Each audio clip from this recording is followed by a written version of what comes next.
নমস্কার বন্ধুরা, আজকে নিয়ে চলে এসেছে একটা খুব সাদামাটা রান্না। তো আমরা মোটামুটি সবাই খেয়ে থাকি বাড়িতে এই রান্নাটা।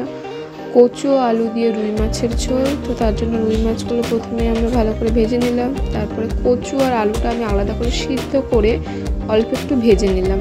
তারপরে একটা কড়ার মধ্যে তেল দিয়ে তার মধ্যে পেঁয়াজ কুচি, লঙ্কা আর সেই ভেজে রাখা কচু ও আলু দিয়ে দিলাম।